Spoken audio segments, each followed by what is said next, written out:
Welcome to Bless Them Boys, a podcast that just put its last penalty shot over the crossbar.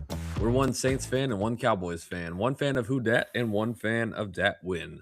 We're here to give weekly takes, game recaps, bad betting picks, game previews, and the occasional Seinfeld reference.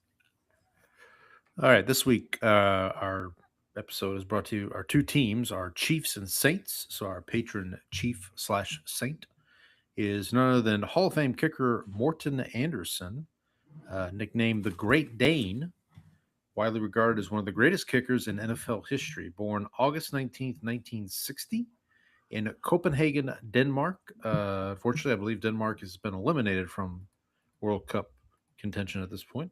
Yeah, the not so great Danes this time around. Not so great Danes. They did invent dip though, so shout out to them.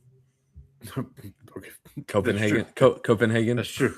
When you said dip, I'm like, what do you mean, like queso? What are you talking about? Why can't dip be a meal? Dip be a meal. Andersen grew up playing soccer, handball, gymnastics, and track before coming to the United States as a foreign exchange student. Although he had never played American football, his powerful leg quickly caught the attention of high school coaches at Ben Davis High School in Indianapolis, which would lead to him getting a scholarship at Michigan State University. He would become an All-American kicker. He was selected by the Saints in the fourth round of the 1982 NFL draft. Pretty high for a kicker to be drafted. Not as high as Roberto Aguero or Sebastian Janikowski some years ago.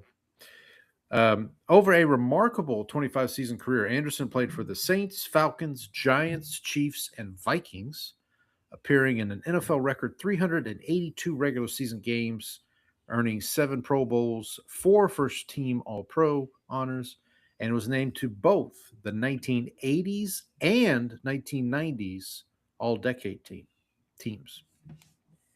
Retired with 565 field goals and 2,544 career points. Both records stood for years. He remained one of the league's most reliable long-distance kickers well into his 40s. His excellence, and longevity. So what are we crowning him over here? Whoa. You want to crowd him, then crowd. You want to crowd. His excellence and longevity were recognized with induction into the Pro Football Hall of Fame, making him just the second pure place kicker to receive the honor. Off the field, Andersen has been active in charitable work through the Morten Andersen Family Foundation, supporting children's programs and military families. In 2019, he became a naturalized U.S. citizen while maintaining strong ties to his Danish heritage. His perseverance, consistency, and groundbreaking career, helped redefine the value of kickers in professional football, leaving a lasting legacy as one of the greatest specialists the game has ever seen. Do you know who the other kicker was before the first pure kicker? Was it one Tom Dempsey? It was not Tom Dempsey. Wasn't Clint Dempsey either. Former Saint Tom Dempsey, who had the longest field goal in a game record for years. Why don't you just tell me the name of the? It's funny because we talked about soccer. He played for a team that won today. Oh, or he did. Well, he didn't play. He's from a country whose team won today. That would be Norwegian American Jan Stenerud. All right. So shout out to Jan, who's also a Chief, by the way. Oh, there he was. He wasn't a Saint, though. I don't think he was. If he was, I missed the mark there. Although Morten Andersen, I think, probably the greatest. Morten Andersen is probably the greatest kicker of my lifetime that I've seen. Can't believe he'd slander Brandon Aubrey like that. Well, all due respect, or Dan Bailey, who single-handedly won a game one time. Dan Bailey, Brandon Aubrey. Any other cowboy kickers I slandered?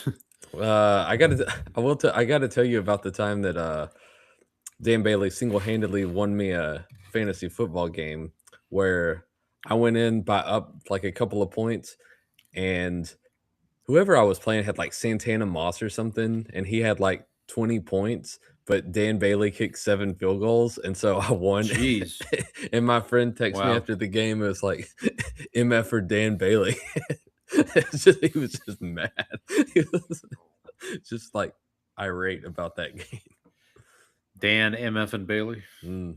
Yeah, so Jan Stenerud played for the Chiefs, Packers, and Vikings.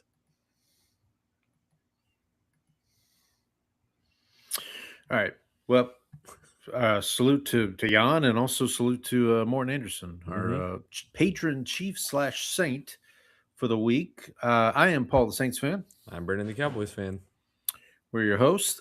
Izzy, let me know. Yeah, that's it. It's go time. Let's see you lift that. Mr. Mandelbaum, please. It's go time. This one's for you, Pop. It's go time. It's go time. You've been married 3 times. That's it! It's go time! It's go time. All right. It is go time. We are back for another week, rounding out the month of June, rounding out the first half of 2026, believe it or not. Here, calendar year 2026. We'll talk a little World Cup, NBA trades, maybe get Brandon's thoughts on the Grizzlies' big deal. It was the week. quite the trade. It was an ordeal. No, It was an ordeal. Yes. But first, let's do a little housekeeping. Excuse me. If you want to contact the show, you can do so. blessdemboys@gmail.com. BLESSDEMBOYZ. You can also check us out on X at bless_dem_boys. I am at Paul Elliott _316. Brandon is at Ball from Grace. And now, everybody's favorite segment. Pulling up Blue Sky. We did get a new Twitter follower. I also got a new Twitter follower. Her name is Victoria. Was it the same? Victoria with a heart. Oh, that's nice. Sounds like a classy dame. Doesn't have a picture. Is classy dame still a acceptable phrase these days? Sure, Probably not. I'm sure you're probably canceled now. Yeah, no, that's a shame. That's a shame. If only anyone ever listened to this. We'd be in big trouble, pal. Yeah. So nothing new to report off of Blue Sky. So that also is a shame. If you are checking us out here on YouTube Live, thanks. Thanks. I don't know how you found us, but thank you for being here. We got a new YouTube subscriber who I think followed us from our Bosnia clip. So there you go. The name did sound the big game tomorrow, 7 o'clock. European. Yeah, that's right. Take me to America. So yeah, U.S. and Bosnia tomorrow night. Big game. They're actually talking about it right now on the pregame for Mexico and Ecuador. Ecuador. Mexico's playing. So check that out. If you're not checking us out on YouTube Live, you can check us out on YouTube. We do post the episodes there. We also have them on Spotify and Apple. Leave a rating and review. Tell your friends, tell your enemies, tell the bots. Again, if you leave us a review, we'll read it. We will read it. Good, bad, or otherwise. Even from the Bears fans. Even from the Bears fans. We're really tempting fate with the Bears thing. Yeah. Gonna have the spirit of Ditka is gonna come and get us. I did get got. I saw someone say that Refrigerator Perry had died, so I got got on social media this week. Yeah, I saw that too. I sent it to our celebrity death trio group. which Oh, so for those of you who I- don't know, my family and I keep track of celebrity deaths and we group them into threes, and so because they always it's come always in threes, three. yeah. So we'll say this is 30-1, 30-2, 30-3. So Gotcha. very morbid. Yeah, I was say that's very nice, pretty dark. family bonding activity. It was a lot. It's been a little while. I think it's been a little quiet recently. Well, I mean, Hulk Hogan. That was about a year ago when Hulk Hogan Mm-hmm. died, and it was like him and who was it? Him. There were two others right around the same time. I can't remember. This was but- before the chat, so I couldn't go back and catalog. pull Oh. the catalog for you. We just Fair started enough. this year. I do remember there was somebody who died the same day as Hulk Hogan who was like of note, but it's Uh-huh. like nobody really caught it because like Hulk Hogan died that day. So it's like I know Chuck Norris people was didn't a talk big about- one fairly recently too. That was that was this year for Yeah. sure. I think that one was in the group. I think that one was in the chat. yeah, because I watched was it Delta Force? I think. Hope it I wasn't watched. Walker Texas Ranger, buddy. Oh, my Brutal. favorite. I know I told the story before. My favorite Conan O'Brien bit on his late night show was the with that Walker clip- Texas that Ranger clip. lever. Yeah, and then the clip of I have Haley Joel cancer. I Osment, have which cancer. is no, I have AIDS. That's it. It was Walker told me I have AIDS. It's like, whoa, wait, you should have led with that, buddy. Like, Burying the lead a little bit. Beep, yeah, beep, well, beep. Tractor story. tractor story. beep, beep, beep. Speaking of Conan O'Brien, they're advertisement for Toy Story 5 on my television right now. My kids went to see that this weekend, actually. Did they enjoy it? Yeah, I think so. Maybe we can talk more about that as we get into our next segment here, where we here at Blessed and Boys do like to discuss other things. But enough about fish. I can discuss other things, you know. Yeah, so your wife and kids were out of town for a little bit. Yep. So I was able During to the catch up on some films. I wasn't able to do the double feature you recommended because one of the movies was like I don't even not remember what it was. Memories of Murder was one of them. Ah, yes. And so that one was And like Zodiac. yeah, so you had to pay to rent the Memories of Murder, and so I actually wanted to watch that one, but I was like, I'm not paying for this. So Yeah, screw this. yeah, so- screw you, Bong Joon-ho. yeah, so I did, but I didn't make much progress on the top 100 list, but I did watch Y Tu Mama Tambien, which was one of the top rated films on the list, and so I will tell you, I give it a thumbs down. Oh wow. Okay. So it was, I don't know, it didn't really like spark anything emotionally for me. The kind of ending was like a little bit, you could kind of see that coming to, and so it just wasn't for me. So more of a Gene pick. I will- personally. I will when I get around to watching it, I will report. It was definitely no City of God, that's for sure. Okay. I watched The Substance, which as you told me, was body horror. Early in the movie, emphasis on body because there was a lot of that in the movie. And Demi Moore, man. no, looking pretty good for And- in her 60s. I'll tell you what. What? Who was the other? Margaret Qualley. Qualley. Oh, Yeah. she has a lot of qualities prized by the stereotypical male, you might say. She does. She does indeed. That was good. It gets off. It's pretty tame until like the very Yeah. until the very end, and then it pretty much goes off the rails. Obviously the storyline is Demi Moore, who's this aging actress, discovers this substance that she can take to make her a younger version of herself, but they have to change places every 7 days. But then there becomes a fight over, and the younger version continues to use up the older version. Eventually, she can't regenerate, and so she goes kind of off the deep end with things, and things devolve from there. If we'll say things escalate. Yeah, pretty quickly. As Ron Burgundy would say, boy, that escalated.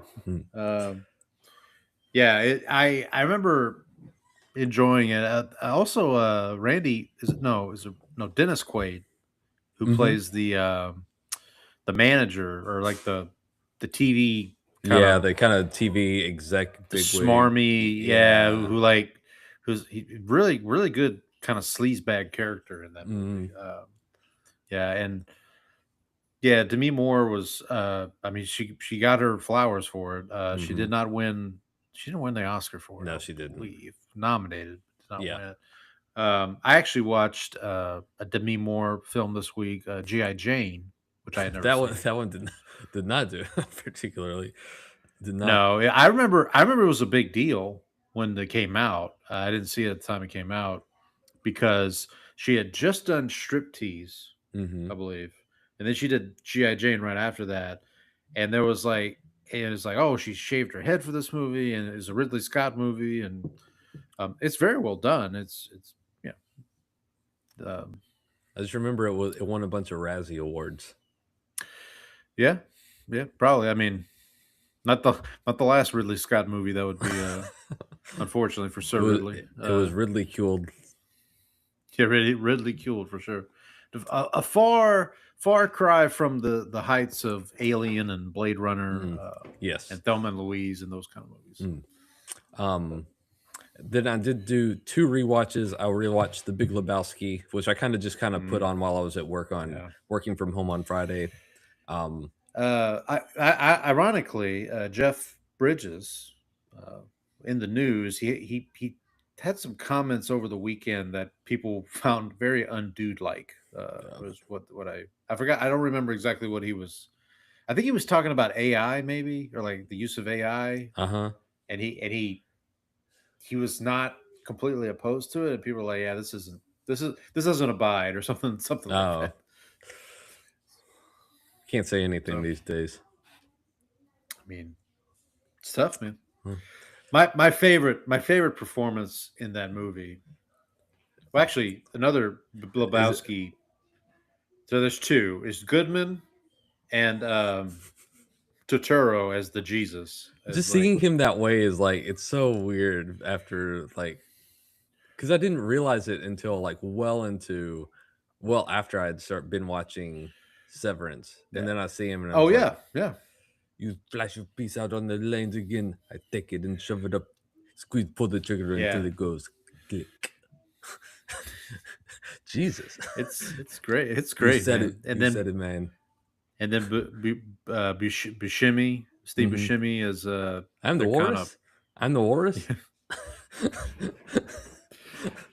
And then a great cameo from Sam Elliott, who's just the guy, kind of the narrator. Well, there's also who was it? Oh, from the Harry Potter movies, the Professor Lupin. Yeah, I think I know who you're talking about. Yeah. So he's in the 3rd one. He's the werewolf. He's the one who turns into a werewolf. Okay, but he's also has a little cameo where he's at Maud's house and he's just giggling all the time. Yeah, and then Philip Seymour Hoffman is Julianne Moore's it's secretary, or not secretary, but assistant or whatever. He's the assistant to the dude. Right, but he's the one who's trying to keep it together. He's trying to keep everything together, and he's and Julianne Moore, buddy, in that movie. You go out looking for a job dressed like that on a weekday. Is today a weekday? I'm looking through very quotable movie, by the way. And looking through Flea from the Red Hot Chili Peppers is also in the movie. I forgot. we got Duffield Johnson. Besides, keeping a marmot in city limits for a amphibious rodent. I need to give that one another spin. It's been a while. A lot of good quotes in that movie. Also, the dude and I also shared that we hate the Eagles, by the way. Oh, there you go. Yeah, see? That's true. Different Eagles, but in fact, I think I clocked that the last time I watched it. I was like, oh, Sky and Brandon have similar different tastes. different Eagles, but we still hate them. Well, yeah. Same. Yeah. Rewatched The Big Short, which was really good. Yeah. That's another one. You texted me. I said I definitely saw it once, and I remember watching it the first time and being like, I don't think I'll ever watch this again. Not because it's a bad movie. It's just one of those like, this is depressing. Like this is just. If you want another movie like that, I got one for you. Well, I've got a couple. I got a couple for you, actually. Yeah, I got. Like I put that. I mean, obviously, it's a very different type of movie, but like Big Short and like Requiem for a Dream and like those kind of movies where you watch it and you're like, this movie is very well done. It's very well acted. But like the subject matter is just so either like in Requiem for a Dream's case, it's so dark, it's so grim. In Big Short, it's grim. I mean, in another sense, because of the housing, talking about the housing crisis and Christian Bale's so good. Christian Bale's so good too. Yeah, I think I heard he filmed that movie with like a torn ACL. Oh, really? So like when he does all the drumming stuff, he's doing that with like a bum leg. Like because he's doing that. Like that's not. He does look like he's kind of like when he walks, he does kind of look like he's. Yeah, I don't remember the full story, but I thought I heard that he like, because he had to do. I mean, he did that movie. That had to be in the middle of the Batman movie because like he did Dark Knight in 2008.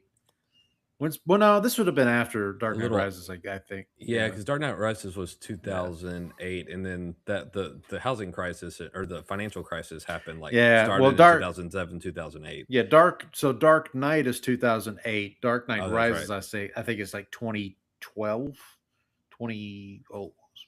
somewhere around there.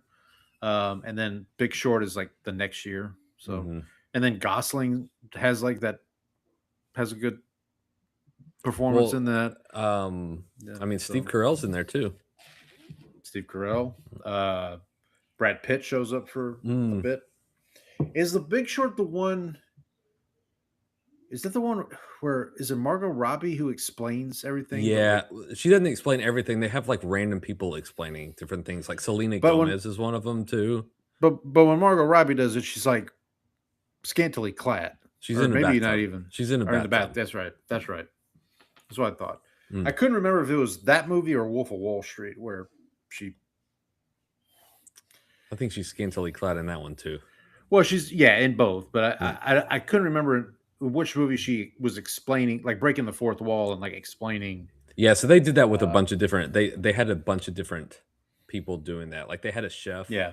Anthony Bourdain was one of them. Oh, Anthony Bourdain, Selena Gomez. There's someone with Selena Gomez too. It's not Benny Blanco. No, it was not. It was not the It was not the guy with the eyebrow. I also watched the new Naked Gun movie with Liam Neeson, which is really good. I thought so as well when I saw it. I love it was like I love at the beginning when they're like all paying homage to their parents, like each of them has one, and then the one guy has OJ Simpson, and he like looks at the camera and he's just like, no, that's why don't you take a seat? No, thanks. I have. I was really surprised at how close this movie got to like the sentiment of the original. Yes. I'm not saying it's as good as the original, but like some of the jokes, I'm like, oh wow, they actually. I didn't think they would do a joke like that in 2025 or whatever. So I see you were arrested for man's laughter. Must have been a heck of a joke. for man's laughter. That I mean, honestly, the Liam Neeson casting is pretty perfect considering he's been The Taken where he is guy. now. Like he's been in Yeah. Taken. He's been in all these movies, and he has that Leslie Nielsen type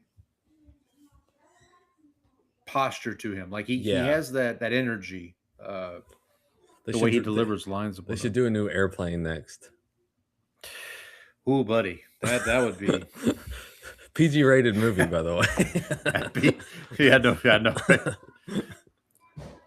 Excuse me, stewardess, but I speak jive. Yeah. That's a great Hey, movie. mama. And then the main event was I did go to the movie theater to see Jackass Best and Last. It was nice because they did some new stunts, but also they had like unaired footage from like the show that MTV wouldn't let them use. Yeah, so wow. they had like the original first thing they did, which was the like birth of Jackass, which was Johnny Knoxville getting a bulletproof vest and like taking it and shooting himself, like just from point blank range.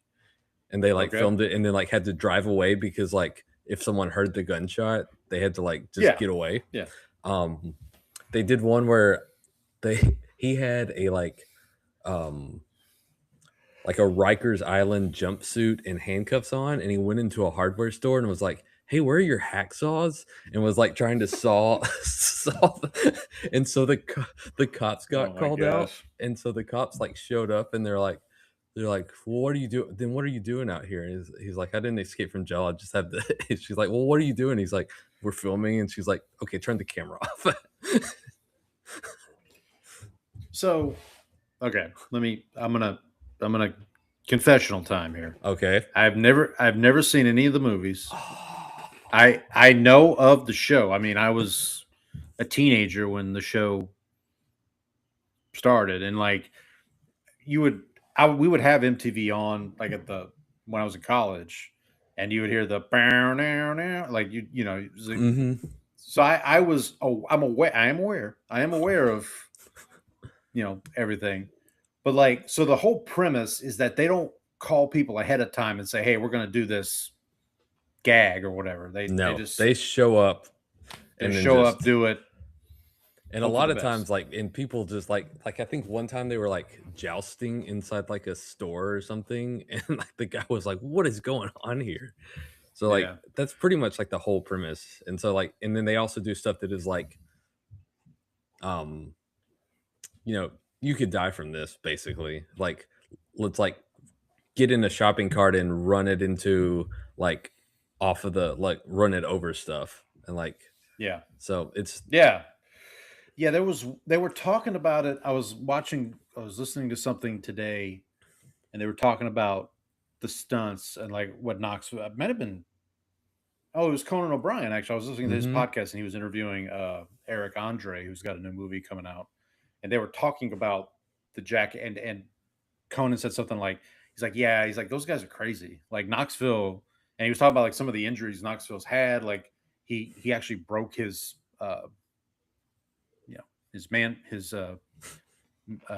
male organ. It had to have like a catheter up there, and like had like they said his eye popped out of his socket at one point. I don't remember that one. Again, I've seen enough to know what I need to see, but like well, there was one where they got Butterbean to go, and like him and Butterbean would just like show up in a store and start boxing. And he told Butterbean, he's like, I don't want you to go like 50%. And Butterbean was like, okay, if that's what you want. And so like he clocked him, and Johnny Knoxville like got up and he's like, is Butterbean okay? And so it was like staggering a little bit. Let me I just gotta take a quick break. Okay. If you want to keep you keep going though. All right, I'm gonna read some baseball scores off. I'm not sure if you want to listen for this part, Paul. All right, let's see. So in final scores tonight, the Rangers have taken out the Cleveland Guardians 4-2.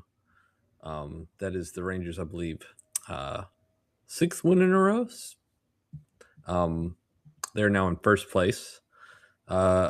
Games going on right now. We've got the White Sox up 9-3 in Baltimore. The Mets leading the Blue Jays in Toronto. The Tigers on the road leading the Yankees 9-2. Washington and Boston tied 1-1 after what appears to be a benches clearing brawl. The St. Louis Cardinals lead 5-1 in the top of the 7th over the Atlanta Braves. Bottom of the 5th, and the visiting Reds trail the Milwaukee Brewers 1-6.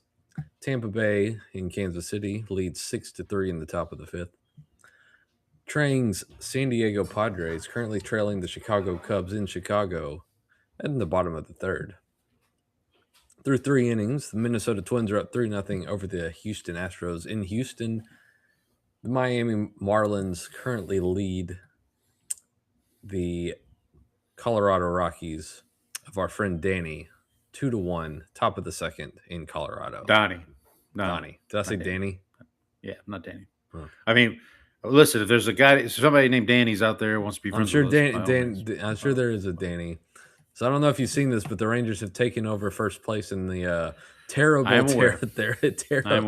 division. The Rangers. Did you give the Tigers? Did you give the Tigers Yankees score? I have Tigers Yankees. Yeah, it's 9-2. 9-2. Yeah. Yankees get so. The Rangers are 2 games over 500 and lead the division. I heard today that like there's only 3 teams in the American League that are over 500. Is that right? Well, let's see. So the Mariners are at 500 right now. The White Sox and the Guardians both are. Okay, so more than 3. Okay, and 2. Somebody made it sound like the entire American League was garbage, which. It doesn't look like, I don't know that they're that far off, to be honest here. There's like the Yankees and the Rays are both good, and then everybody else is like at or just barely above 500. Yeah, then the Yankees just get swept by the Red Sox too, or something like that. Something like that. Yeah, they lost 5 in a row. So the Mexico-Ecuador game, it looks like, is in a rain delay or some kind of weather delay. Mexico expecting the equator. Yeah, the equator. We'll get over some World Cup. Anything else that you got up to this week you wanted to? I did keep up with the World Cup, so I've been watched some of the game. I watched the Germany game. I missed the Canada one. I watched Germany, Japan. No, Brazil, Japan. Japan, yeah. Brazil, Japan, and then Germany, Paraguay. So now what we can definitively say for 100% certainty is that the U.S., who beat Paraguay 4-1, is better than Germany, who lost to Paraguay. In penalties? Mm-hmm. Okay. So we are now the better footballing country, and I will also say. No debate there. Tough for Germany and Japan to lose on the same day. Been a while. It's 1945 all over. Yeah. And with Italy, who had already lost, who had already capitulated. so we got that going for us. So a World War II humor for you folks. There you go. Do you ever see that one clip of the Hitler movie? I don't know what it's called. But the Hitler movie where he's in the bunker and like yelling at people, and like people will like subtitle just like random, because it's in German and people can just write their own. I think I know what you're talking about. But well, somebody took just a screenshot of that, and it's Hitler, and it says, "Who do we play in the next round?" And it's like, okay, I think I know what you're talking about. Yeah. Let me see if I can figure out what movie that. What about you, Paul? I think I had a pretty long so list. I'm gonna go back to your Jackass discussion. Okay. To segue into I'm gonna land the plane, so just bear with me. Segue into my Denzel movie of the week here. So the challenge from Cinechums was related to Jackass. I believe it was inspired by Jackass in that the challenge was very straightforward. Watch a movie 99 minutes or less in length, in runtime. Now, Denzel Washington has only two movies that are under 99 minutes in length. One of which is Carbon Copy, which I watched way back in week 1 of the challenge, because that was his first theatrical release.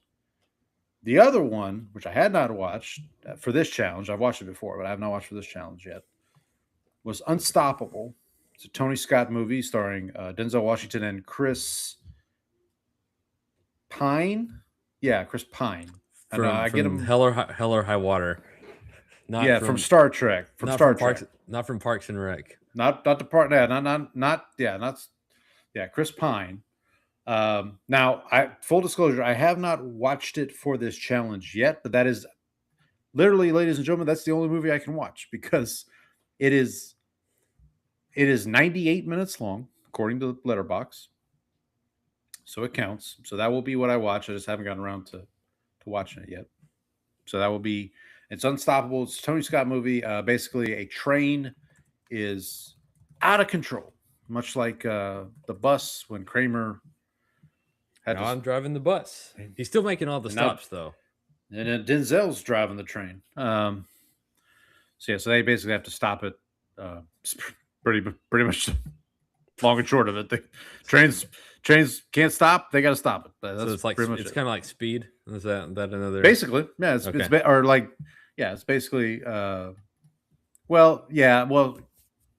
It's just like Speed. So the Hitler movie is called Downfall. Okay. So that's I'll see if I can find some good memes for you from that. I think Jackass 3 is actually streaming on Pluto TV for free if you want to check that. That was the one that me and my college buddies went to go see in theaters. Okay. And it was a lot of fun. Yeah. And I just was never, I don't know, maybe in my older age I'll find it funny now, but I was just never a fan of I'm just gonna do this stupid stuff just to do it. You know what I mean? I get a kick out of it. It's funny. I laughed a lot during the movie. They did have there was a lot of flashback stuff too. So they did a lot of here was the original, here's when we did this, and they did just stupid stuff. Johnny Knoxville also 2 years ago, I think, wrestled at WrestleMania. He was in a WrestleMania match against Sami Zayn, who just recently, this past weekend, won the world title. So, fun fact. Probably professional wrestling pretty tame compared to what Johnny Knoxville gets. Yeah. So I want to say who's the short person? Who's the little person? Wee Man. Wee Man. Yeah. Yeah. He got involved, I believe, in the. I did see one the other day where it was they painted Wee Man to match the background of a wall. And he's standing at the bottom of stairs, but he's painted to match the wall. So people are coming down the stairs and he jumps out and tries to. They did one this time where he was, so it was him. So it was they got just a bunch of little people. And so Wee Man's in a bar and then with this one girl, and then another guy comes in and is hey, that's my girl. And so Wee Man's hey man, get away. And then they just start fighting, and then they have little people cops come in and little people paramedics come in. The whole thing, and everyone in the bar obviously has no idea what's going on. So they're just looking and they're oh my gosh, what's going on right now? So it's just that's crazy. Yep. So, and then I did want to mention two other things. So first, I will mention I did watch one of the breakout hit movies of the year, Obsession, which I think is now available to stream, isn't it? That is how I watched it. Yes, I rented it for streaming, and I got to say, it lived up to the hype. It is very good. If you I think you would like this movie, Brandon. I think I would too. And let me. This is going to sound odd, but just bear with me for a second. This is the kind of horror movie if you're a fan of Seinfeld, you might like this kind of movie because the premise is kind of Seinfeldian. It's like, imagine if George actually got what he wanted and it backfired on him. Right. Like it's with his social, but this like is a it social goes experiment. to but like it goes to, at times terrifying levels. Like that's the one thing. So the guy who directed this movie is a guy named Curry Barker, excuse me. And he hosted a YouTube channel for years. It was like a comedy YouTube channel, kind of almost similar to like what Jackass was, but it was on YouTube. And much like Jordan Peele, who transitioned from sketch comedy to horror movies, also Zach Kreger, who did Barbarian and Weapons, same thing. He had a comedy troupe that he was part of, and then transitioned to. So that's same thing here, and it's just there was a moment actually in this movie, in Obsession, where I laughed out loud just because of the sheer absurdity of it, just the sheer and you'll know it if you watch it. So for those that don't know, basically the premise is this guy is like in love with this girl, but can't. He's in the friend zone. Yeah, he's in the friend zone. He happens upon this One Wish Willow bar. I thought it was a candy bar, but I don't think it's a candy bar. It's like a stick. It's like a stick. It's just a stick. It's almost like Aunt Gladys's thing from Weapons, like the thing that she breaks to. I never saw people under. Still haven't seen. Oh, it. That's okay. Anyway, spoiler alert, Paul. He uses this One Wish Willow to basically wish that this girl was in love with him, and it devolves from there. So it works. So, but it works. It's like a monkey's paw, right? It's like a monkey's paw. Yes, exactly. It's exactly. In fact, Curry Barker said one of his inspirations was the monkey paw episode of The Simpsons. It's like he was watching that episode and kind of had this inspiration for like, what if you took this to, other levels. So, highly recommend it. I would still say Project Hail Mary is still my favorite movie of the year, but this is up there. This is top 5 for sure, at least. Obviously, haven't seen The Odyssey yet, but we'll see. Before I forget, I will say,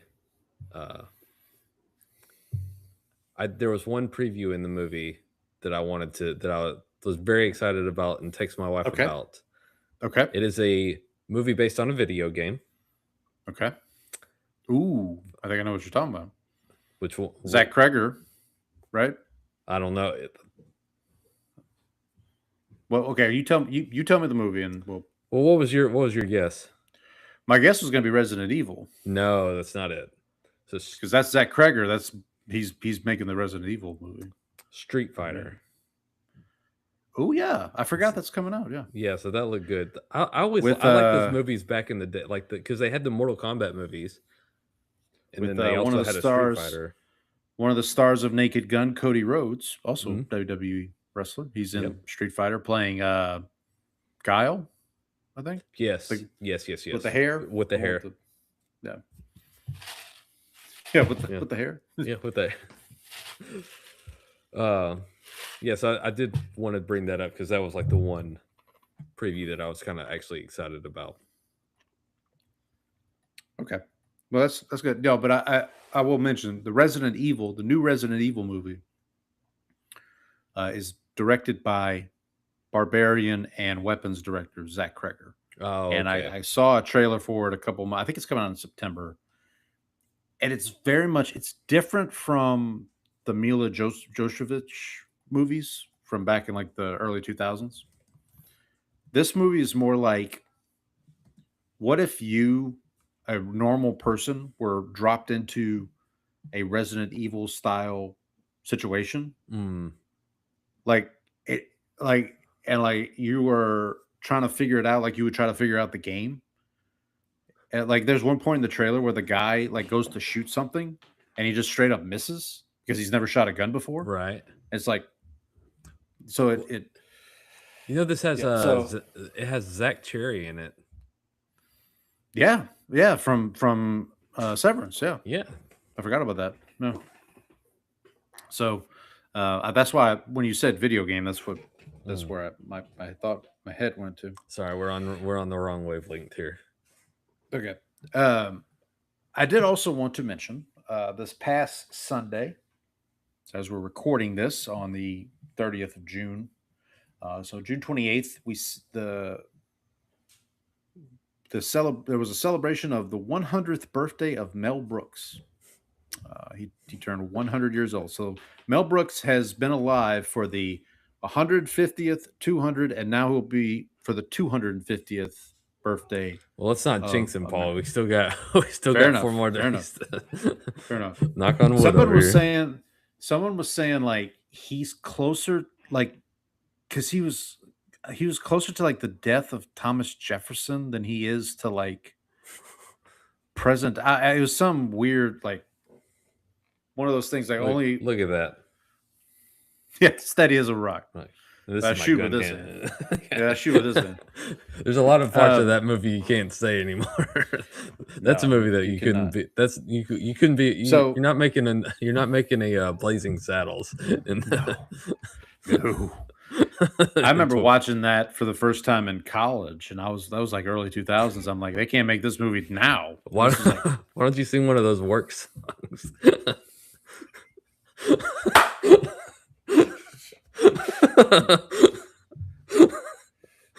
What was that? I love Madeline Kahn in that movie. She's like, it's true. There's a bunch of Kansas City. Yeah, nope.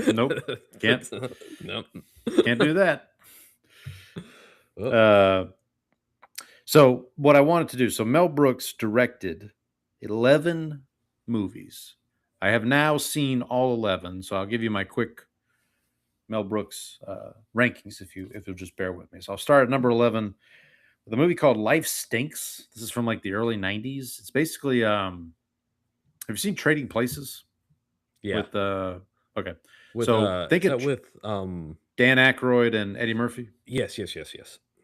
All right, so think of that movie, but instead of like two rich guys setting Dan Aykroyd and Eddie Murphy up to trade places, this is Mel Brooks is a rich guy who makes a bet that he can survive without his money and means for like 30 days.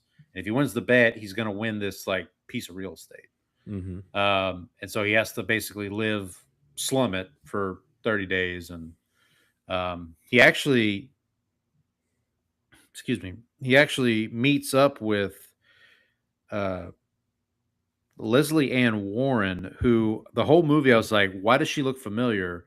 And she is one of the women in Clue, in the Clue movie from the 80s. She plays White. No, she's who's the let me see. She's Miss Scarlet in Clue.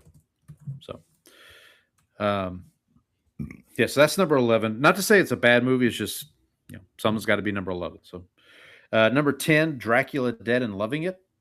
This is his parody of Dracula movies starring Leslie Nielsen as Dracula.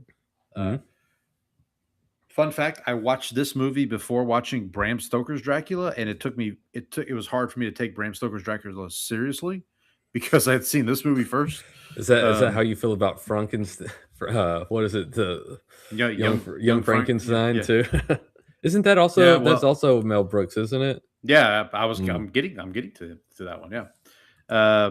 Then at number 9 is a movie called Silent Movie, which he did in I want to say the 80s. Let me get the right year. No, 1976, and it's basically a parody of silent movies. Mel Brooks plays a Hollywood director who's trying to make a silent movie.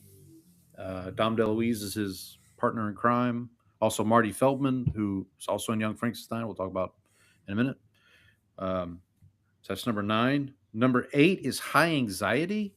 This is more of a Hitchcock parody. So if you've seen like Vertigo, Psycho, North by Northwest, like those Hitchcockian movies, this is a parody of those movies, where he plays Brooks plays a psychiatrist who has vertigo, I believe, or he has some kind of something that, and Harvey Korman, who's also a big staple of his movies, plays like a rival psychiatrist who tries to set him up to be thrown away into the loony bin.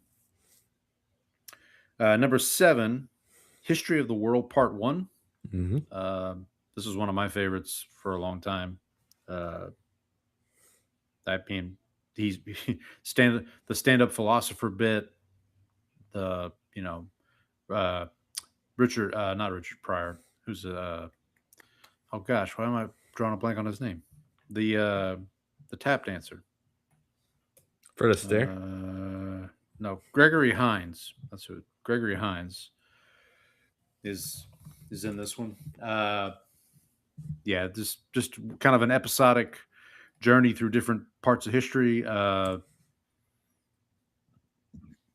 then at number 6, Spaceballs. I probably should have this one a little higher, but the movie that's at number 5 was kind of a discovery for me. So, but Spaceballs. So this is another one. I saw Spaceballs before I saw Alien, and in Spaceballs, John Hurt, who's also an alien, he's the guy in Alien who's the alien comes out of his chest. Mm-hmm. They redo that scene in Spaceballs. So I saw that first before Alien. So like, you saw all the parody movies first. Yeah. I vividly remember too. I was at my cousin's house and my aunt was just threw on a movie just to, keep us quiet, basically. This is back in the day, no streaming or anything. She's like, here's Space. You guys watch Spaceballs. Put the VHS on. Yep. Wonderful movie. So number 5, this was a discovery for me. This is a movie I'd never seen before. It's called The 12 Chairs. It's hard to find. I found a copy of it on YouTube. It's a very early Mel Brooks movie. Dom DeLuise is in it. The star of the movie is Frank Langella. Or wait, is it Langella? Make sure I get that last name right. You would recognize this guy. Yeah, Frank Langella. He plays, I'm trying to think what you would recognize him from. He was Skeletor in the original Masters of the Universe back in the day. But anyway. He was in the box. Oh, yeah. Yeah, he was in that movie. I forgot about that one. That was a terrible movie. So I'll give you just the letterbox synopsis of The 12 Chairs. In 1920s Soviet Russia, a fallen aristocrat, a priest, and a con artist search for a treasure of jewels hidden inside one of 12 dining chairs lost during the revolution. It's not as, it's funny. It has its moments, but it's not as like laugh a minute as like some of these other movies. But I watched it for the first time, and I gotta tell you, I was pleasantly surprised. Okay, so now the top 4. Number 4, Robin Hood Men in Tights. This might have been the first Mel Brooks movie I saw. This is the introduction to Dave Chappelle, to me at least, as a Chew. Definitely saw. This is probably the first Robin Hood movie I saw, honestly. Well, except for the animated Fox, one. the animated Fox one. The animated one, yeah.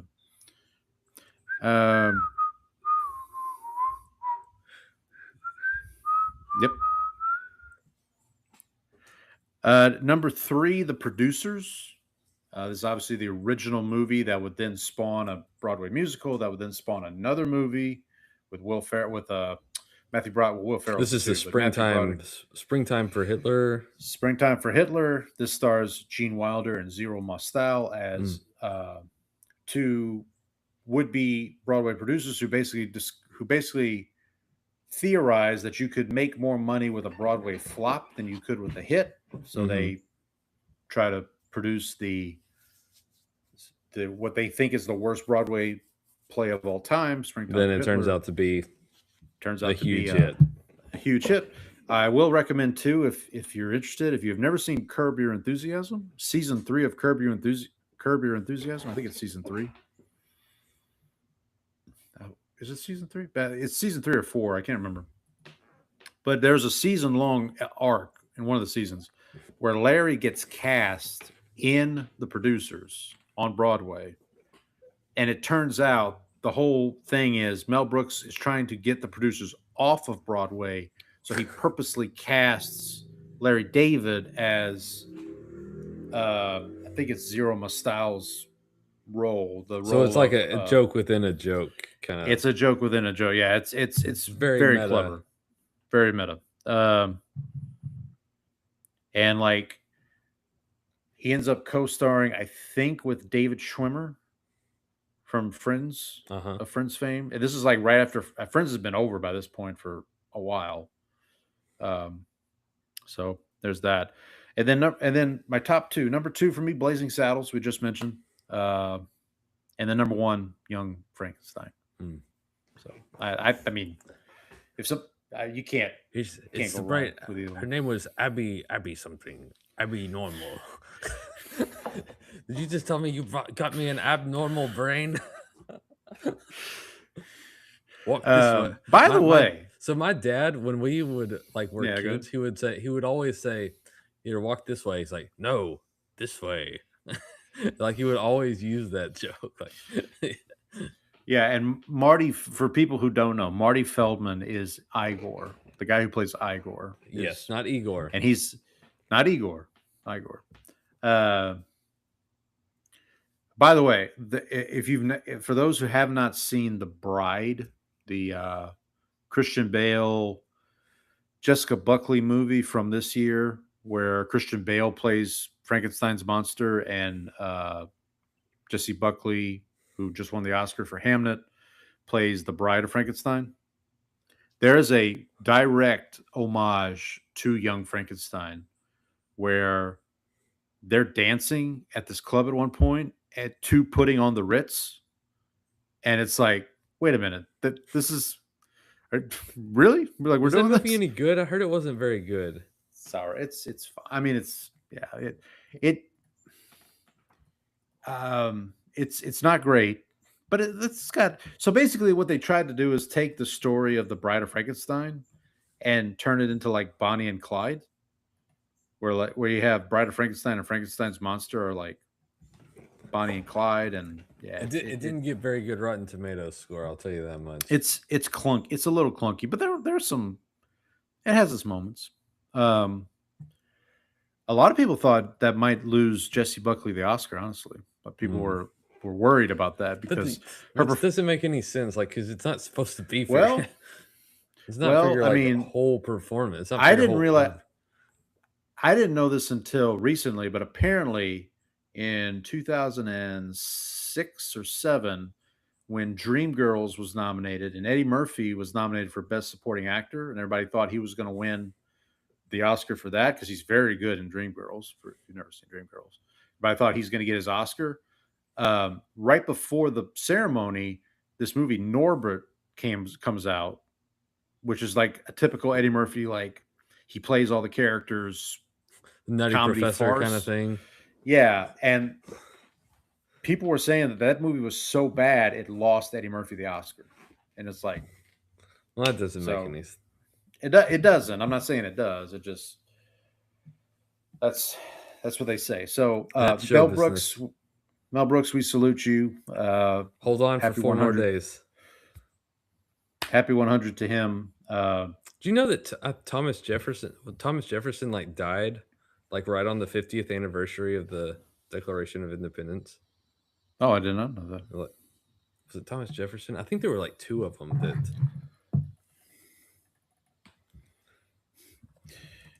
It's U.S. Let's- history time, yeah. folks. Yep. Excuse me. Trying to think if there's anything else I wanted to mention. Oh yes, John Adams and Thomas Jefferson both died on July 4th, 1826. Same date? Same day. Wow. Yep. It's Pretty wild. It's pretty wild. Yep. I did watch. So there was something else I watched that had a Seinfeld connection, but now I can't recall. Excuse me. Was it? No. It'll come back to. Oh yeah, no, I know what it was. I watched a movie called "We Need to Talk About Kevin." Brandon, this is I would put this in the Requiem for a Dream category. Watch it one time and then probably never watch it again. It is it's about, so I'll give the synopsis, but the synopsis doesn't really do the movie justice. So after her son Kevin commits a horrific act, troubled mother Eva reflects on her complicated relationship with her disturbed son as he grew from a toddler into a teenager. So the mother in this movie is played by Tilda Swinton, who's fantastic as always. The father is played by John C. Reilly. The kid, Kevin. Now, here's the weird part. Kevin is played by Ezra Miller. Do you know who Ezra Miller is? Nope. They were they were the Flash. If you remember the DC Flash movies or the Flash movie that came out a couple years ago. Uh-huh. And Ezra Miller got in a little bit of trouble for various things. So it's kind of appropriate casting in retrospect. Was it because the movie was bad? Well, but yeah, but we need to talk about. So the reason I bring it up is I'll just bring it up for this is in the movie, Tilda Swinton has to find work, and she goes to work at this office, and the woman who's like her supervisor is played by Siobhan Hogan. Sure. Siobhan Fallon Hogan. She was Elaine's roommate who kicks her out because she kept. Remember when Elaine got kicked out of her apartment for using Canadian quarters or Canadian? They're not worth the same as regular quarters. What was that? Also the same one who was dating Kramer with the Yes. the windshield coffee table. Yep. So she is in this movie because I'm watching the movie and I'm like, why? I'm like, wait a minute, I don't remember her name from Seinfeld, but like that's her. So, I'm not gonna say I'd recommend We Need to Talk About Kevin. It is a dark movie, but I'll go ahead and pass on that one. I would. I'm not gonna send you down that road. I will say it was directed by the same woman, Lynn Ramsey, who directed last year's Die My Love, the Robert Pattinson, Jennifer Lawrence movie that Jennifer Lawrence got a lot of praise for. So just FYI. Tilda Swinton, I mostly know her from the White Witch in Chronicles of Narnia. Yeah. No. Also in Constantine. Yes, she is in Constantine. She's who is she in Constantine? She's she's an angel, or she's a angel or a devil? Who is she? I mean, well, Satan is played. Gabriel. She's Gabriel. Oh, that's right. And Satan is played by Peter Stormare, who's in Big Lebowski, I think. Stormare. People might know him from Fargo. He's kind of the crazy guy in Fargo that's teams up with Steve Buscemi. Who is he in Big Lebowski? He's like it's like a minor role in Lebowski. He's like one of, I think his. He's in the same goon squad as Flea. Yeah, we'll cut off your Johnson. Yeah. All right. He's one of the nihilists. Anything else? Nihilists, yeah. No, Donnie, these men are nihilists. They're not going to hurt you. We want the money, Lebowski.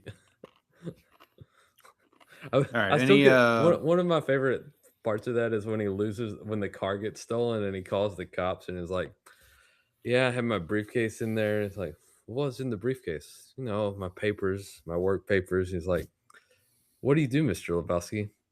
I'm unemployed. and then he's like, there's also a tape deck and some Credence, and he's like, I wouldn't hold out much hope for the tape deck. And the other cop is sitting there. He goes, "Oh, the Credence." Great movie. Still the infinitely dude, man. quotable. Just, I'm the dude, man. the Deuterino. If you're not into the whole brevity thing, Oh man, great movie. So how Great about that? How about those hoops, Paul? yeah. You want to talk a little hoops? So we were last time we recorded, the NBA draft was in progress. Your Grizzlies came out pretty well, as I remember.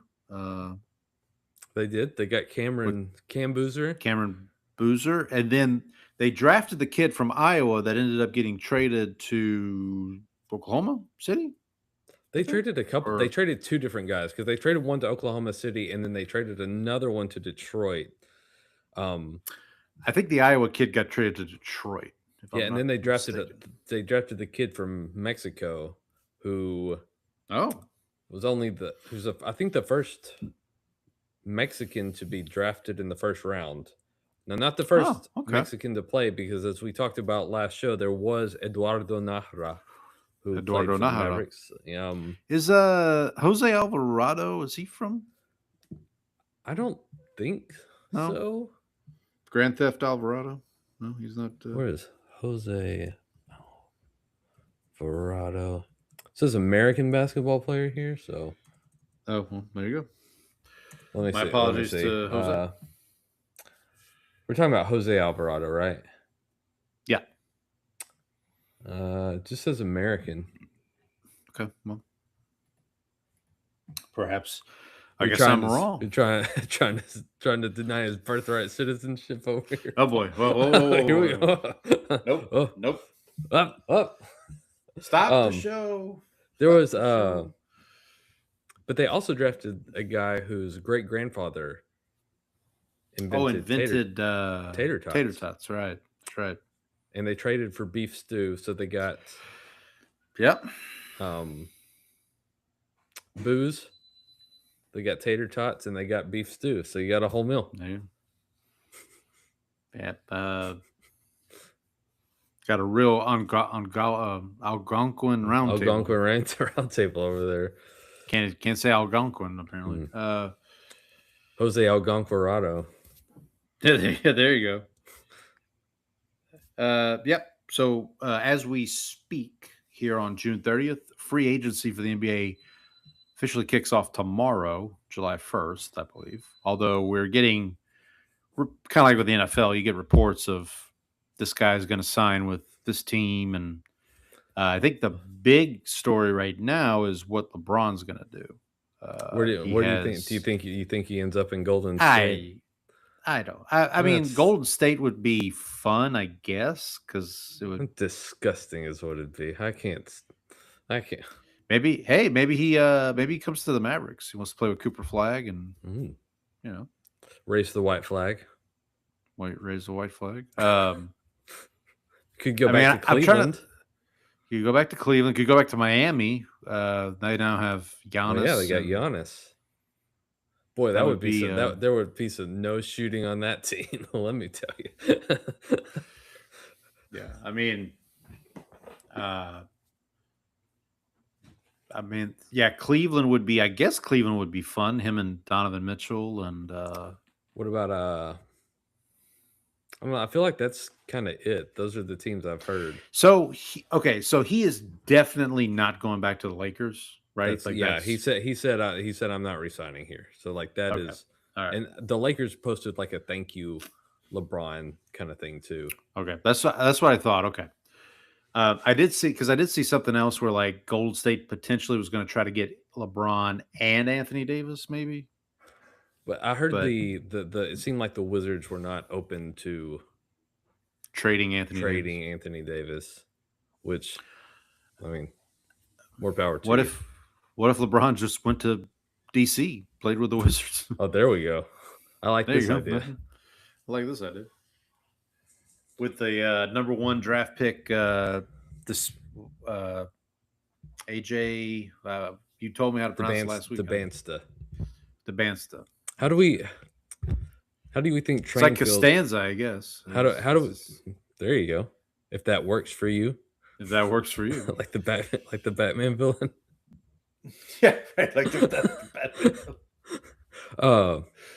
What about She's a Two-Face. how do you think Train feels about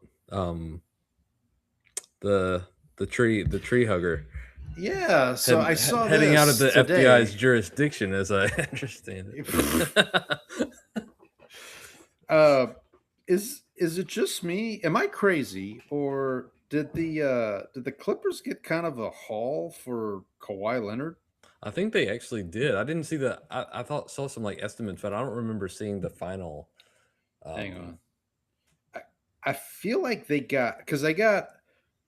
I know for sure they got Brandon Ingram coming back, which, yeah. So this says Brandon Ingram, Grady Dick, great name, and multiple first-round draft picks. I want to say I saw the first-round draft picks they're getting are all unprotected. Like So here's what this is what Google's AI says. So grain of salt. Unprotected first round picks in 2031 and 2033, second round picks in 2030 and 2033, and a 2027 first round pick swap. okay, so Not That's bad not- though. that's For a not guy bad. who I mean, for trying to let's get the gang all back together, right? well, I guess, yeah. There was, and then I don't know if you saw Adam Silver was asked a question about the whole Aspire thing, Aspiration, whatever that company's called. And apparently the answer he gave this time contradicted what he previously said. And people were doing the Sophie Cunningham, Boy, that's a great meme, isn't it? tell you what, it's one for the ages, buddy. I think probably the biggest one I saw was the toddlers when they see people with in the grocery store. It's like, man, that's spot on. And then the story, I mean, she told the story on her podcast about what happened, but basically, like, the player on the other team, like, got mad at her and said, "Don't point at me." And so she's like, "Okay, well, guess what?" Guess So, yeah, that one's in the Hall of Fame, I think. First ballot for sure. Did you see this is less popular, but did you see Erling Haaland like seeing himself eating in the mirror too? He's like, you know who Erling Haaland is, right? Erling Haaland? The big Norwegian soccer player who looks like a Viking dude with like the long flowing hair. Oh, I think I just saw him on. Yeah, I know. Yeah. So he has he's sitting by this glass, and you can see his like reflection in it because it's like dark. And so he just takes a big bite of something he's eating, and he like glances over to the window and he sees himself, and he's like, "Whoa!" He like scares himself. I'm sure after I mention it now, it'll pop up on your feed. Probably. They are listening, you know. Of course. Who? The government? The government. The government.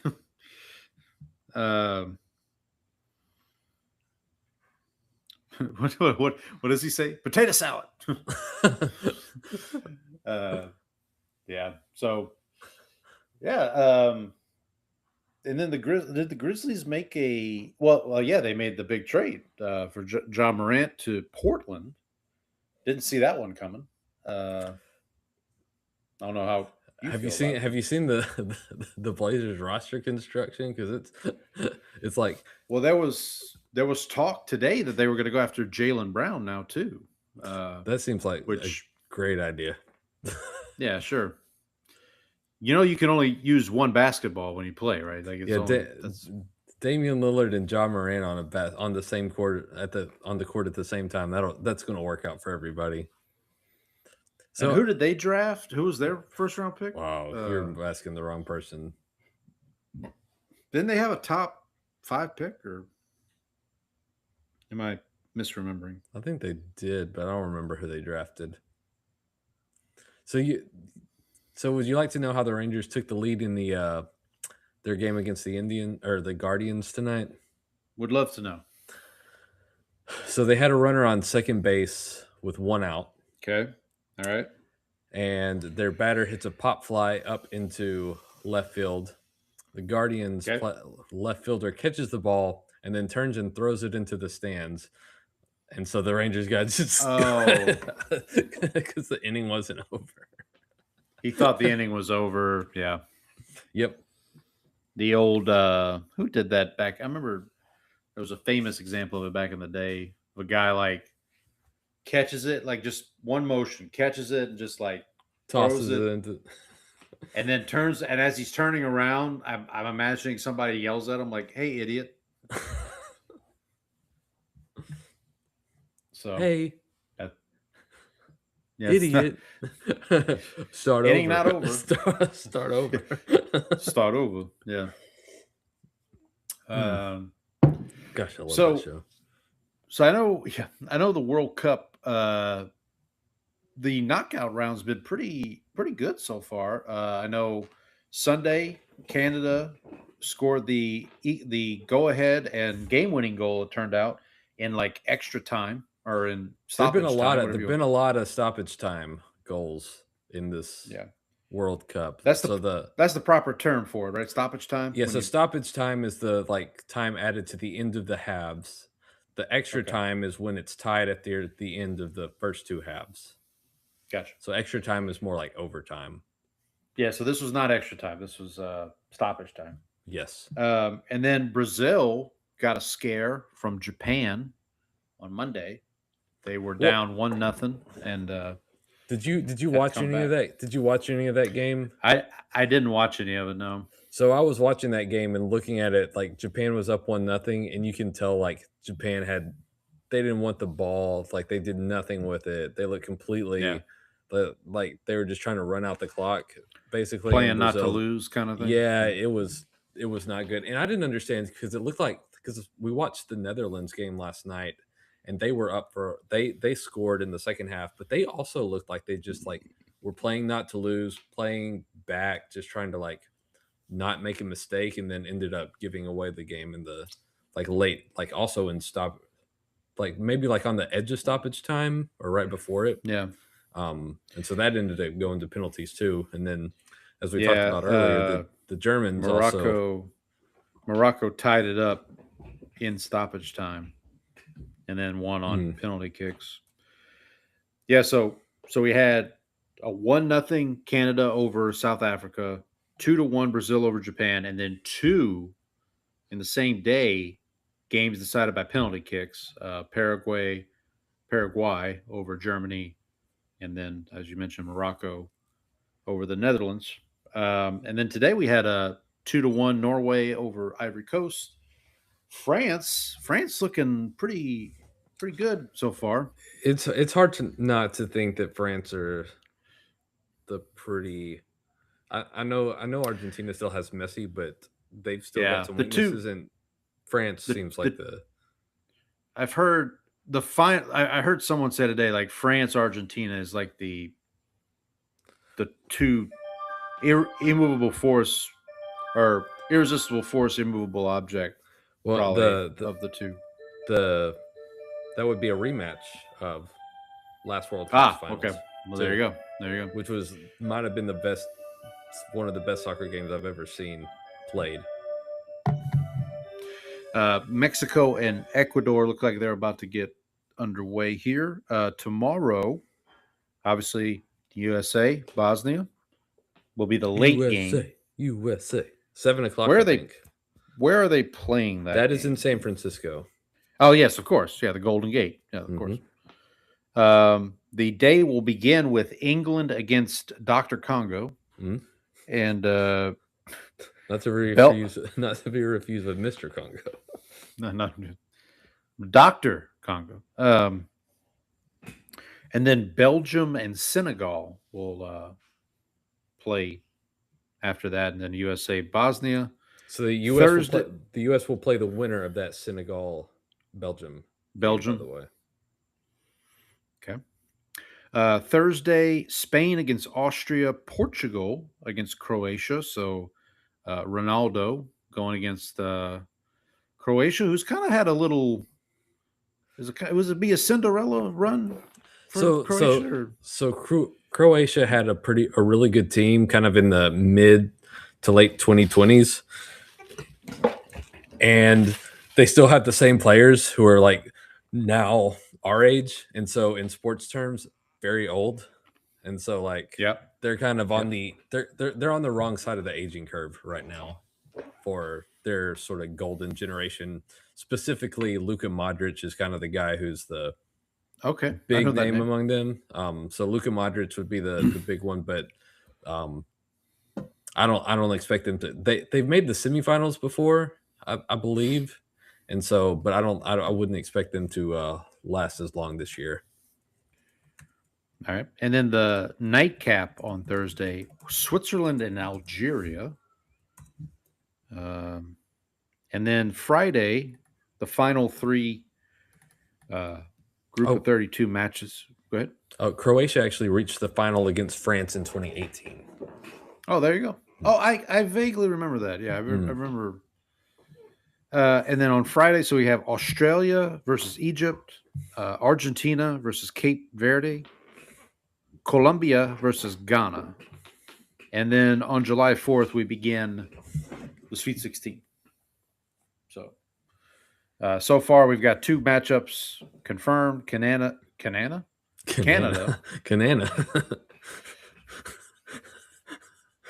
It's getting late, folks. Canada versus Morocco. Canada versus Morocco. Paraguay versus France. I assume the winners of those 2 games will face each other the next round. I believe that's and correct. Then on Sunday, we have 3 games confirmed. The first game on Sunday will be Brazil against Norway. That should be that game should actually be fun, I think. Okay. So then the winner of Mexico Ecuador will play the winner of England and who's England playing tomorrow? I just had Dr. Congo. Dr. Congo, of course. No. Yeah, so Mexico, it could be Mexico England next round. There you go. Be a interesting matchup potentially.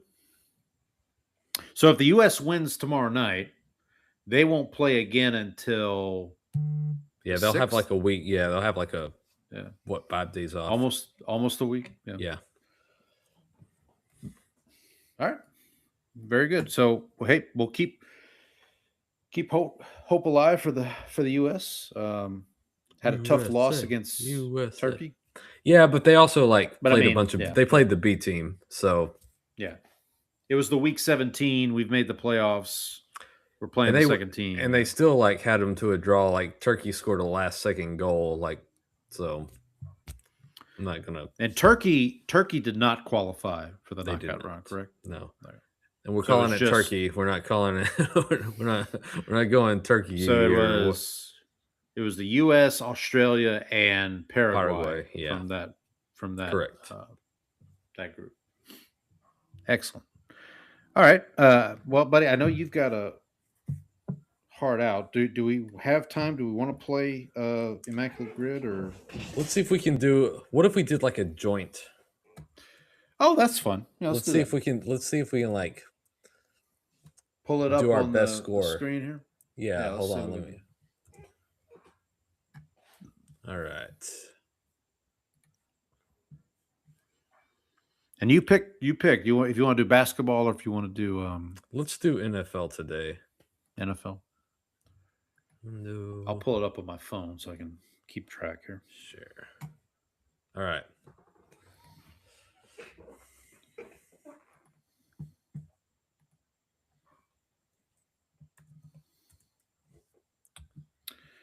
Let's see. Was this 1077? Yep, that's what I've got. Correct.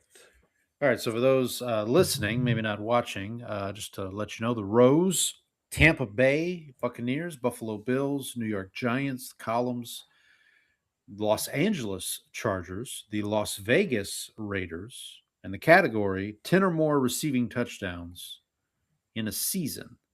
So normally we would play head to head, Brandon and I, but in the interest of time tonight, we'll do a tag team effort here. We've also never done this, so it's kind of a True. We have never done this. So let's. Why not? Well, Brandon, I will let you, if you want, I'll let you pick where we start here. okay. So we're just going to try for the lowest score, right? We're going for low score. Yes. Okay. I want to start here with a one of our favorites, DJ Swearinger. So this is Tampa. This is Buccaneers Raiders. We're going DJ Swearinger. You know. What do we got? You know this box is rated R. Some of your best work. 0.1%. There we go. Saints legend, DJ Swearinger. Thank you very much. Well, this is some tough. These are tough. I can't. I mean, so like Bills Chargers, for example. I'm not saying that's where we go next, but I know for that one you have Doug Flutie, but that's going to be way too high a score. Let's do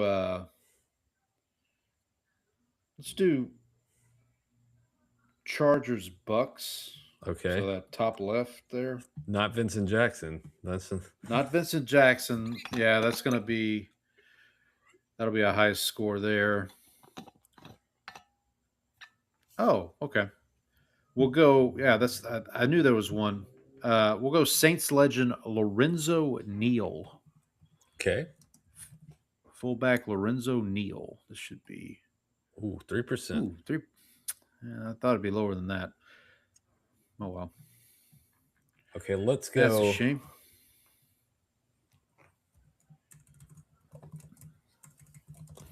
Let me see.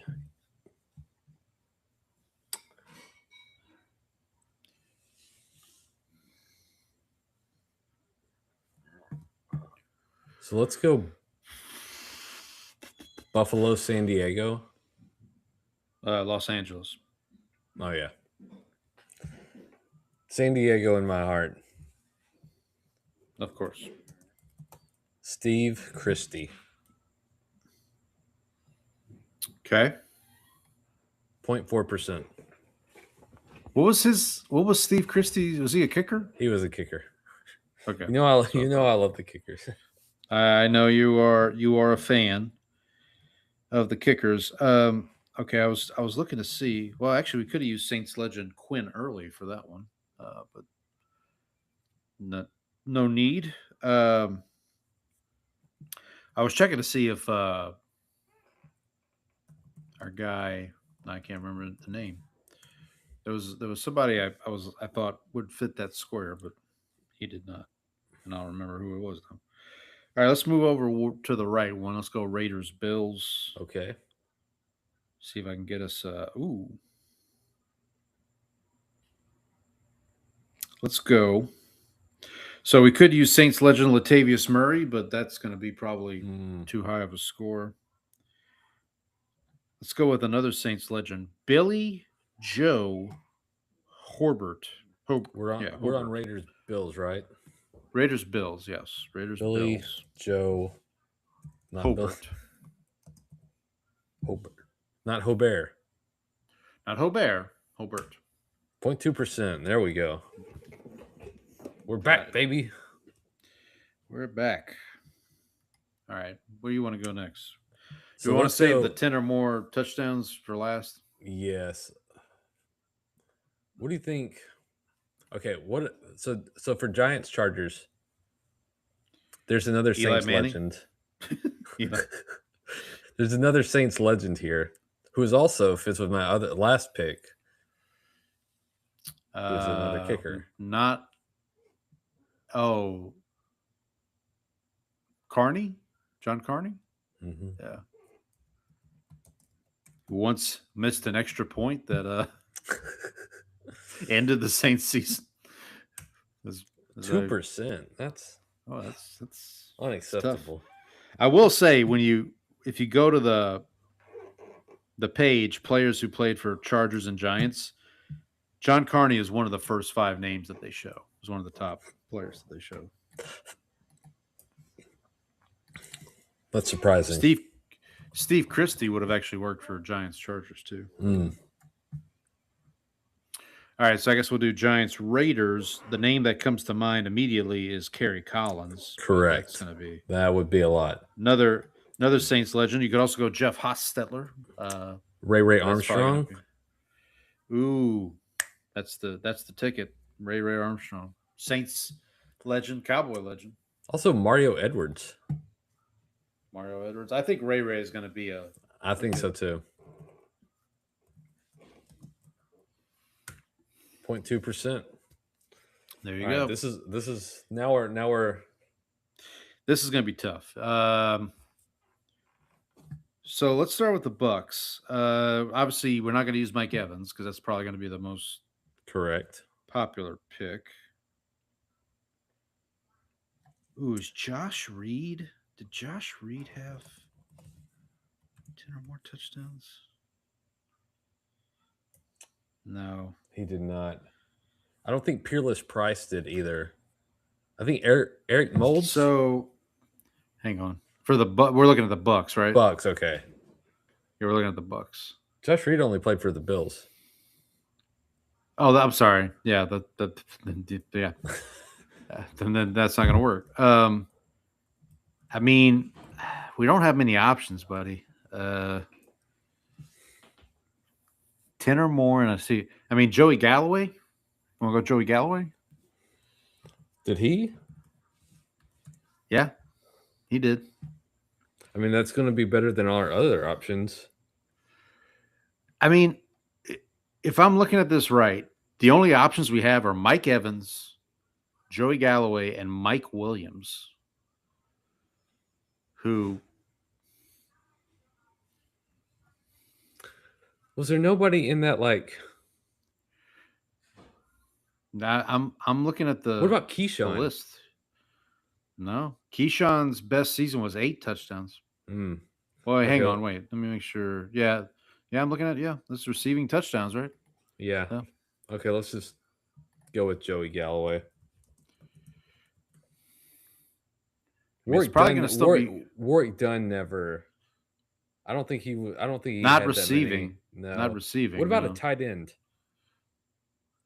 I'm telling you, buddy. The only 6%. That's not too bad. no. The only 3 players with 10 or more touchdowns in a season for the Bucks. If there's a Bucks fan out there who can correct me, I'm looking at Pro Football Reference here.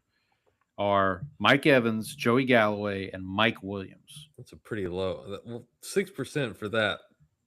Given Mike that Williams would probably be Mike Williams would have probably been the best one, I guess, to use. But all right, let's go to okay. So for the Bills, let me check Josh Reed real quick.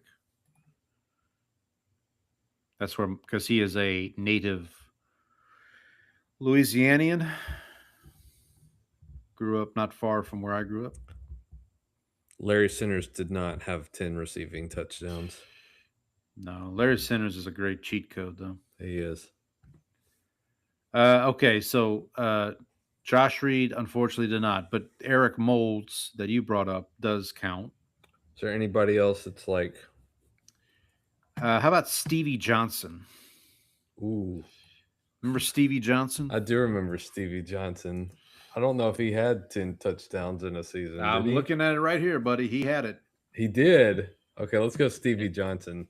In 2010, he had 1,000 yards receiving and 10 touchdowns. 5%. 5%. Okay, come on. Okay, I got one for you for the Giants. For the Giants? Suggestion. What about Hakeem Nicks? I mean, he's got to be it, but would that be too high? Well, I mean, you still got other guys like, who are the other guys? Like Victor Cruz, Amani Toomer, Beckham. Beckham's going to be high. I don't know if Neighbors has done. Let me check. I'm just going to check. I'm checking one other No. Tiki Barber did not have 10 receiving touchdowns. He had No, 11 I was gonna receiving yards, say I was gonna say Brandon Stokely, but Brandon Stokely only played 1 year with the Giants and he had 0 touchdowns. but Joe Juravicious. He had 10 touchdowns.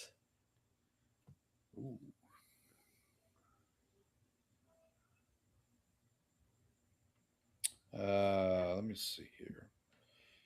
Did Mark Ingram. Mark Ingram's dad. Yeah, oh yeah, the other Mark Ingram. The other Mark Ingram. I actually don't think he did. I thought he did. Maybe not.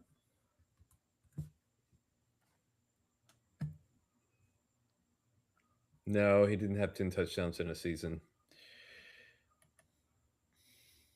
Blast. Brandon Stokely, for what it's worth, was on the Giants team that won the Super Bowl in 2011.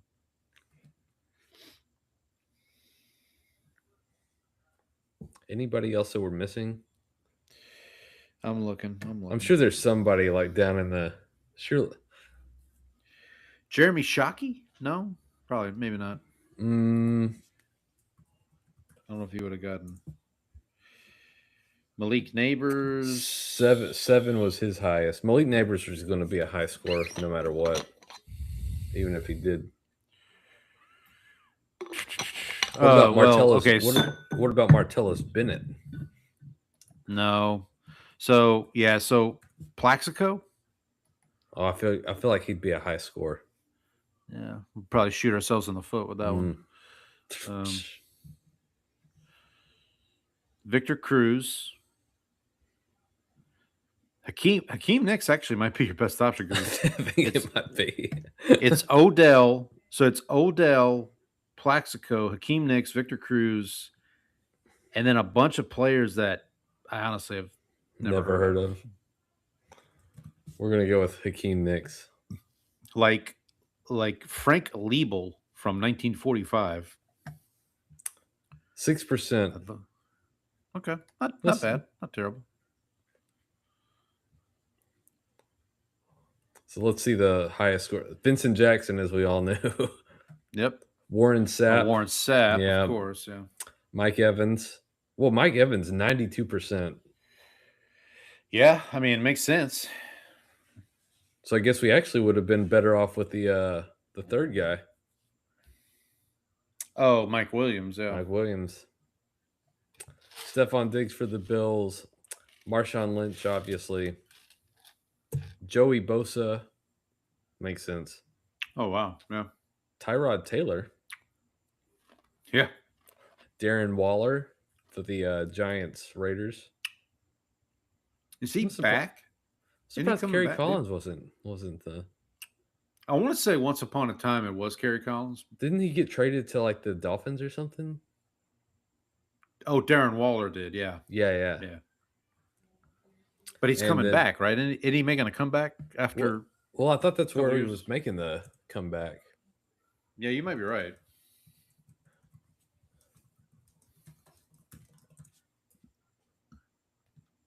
It says he's not. He came back with the Dolphins in 2025, struggled with injuries, limited to 9 games, and he's currently up in the air, free agent. Says he's unlikely to return to the Dolphins. And then Odell is the Giants. So scroll up for a second. Yeah, so 3 Bucks, 7 Bills, and 10 Giants. Excuse me. Bob Chandler. Yep. Elbert Dubinian. How do you do? Andre Reed. I feel like Andre Reed would have been a. There's some old head who like playing this game like remembers Elbert Dubinian. Yes. Hey, we could have been the 10,001st game here. Oh wow! How about that? Here we go. There's a feather in our hat. Feather in our cap. All right. So we got one in.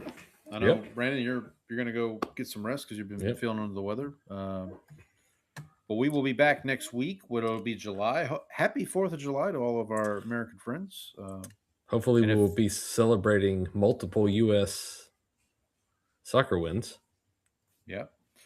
And for the rest of you not in the U.S., happy Thursday. No, Friday? Saturday. Yes. Saturday. Yeah. I was going to get there eventually. Had 7 guesses. One of those days. It's one of those days. Yeah, we'll be back. We'll be back next week with some more news. I don't know. I know training camps are around the corner for our NFL teams. We're kind of in that kind of off time. There's like a 2-week window where like there's nothing really happening with the NFL, and then we get into training camp, and then from there we're on our way. Full speed ahead. Full speed ahead. And we will begin our division previews. We talked about this last week. We'll start them first week of August. So basically the whole month of August will be previewing 2 divisions a week. We'll figure out the order at some point. And then North, South, East, West. Yeah, there you go. Sure. That works for me. Works as well as everything. Yeah, let's do the North first so we can get the Bears fans mad at us and get that over with. And then we'll be on our way to opening night. I think I've mentioned this, Brandon, but maybe we could convince our friend Trang to join us opening night for a watch along. Or at least Seahawks. she can pop in. We can do like the Manning Pop cast. in, We'll yeah. have we'll have some multiple Just guests going. Yeah, on. like a pop. Yeah, just a pop in, But yeah, so we'll work on that. We'll work on that. But yeah, everybody have a good week. Hope everybody's well. Brandon, hope you get to feeling better. And Go we'll see America. everybody next week. USA. Go America.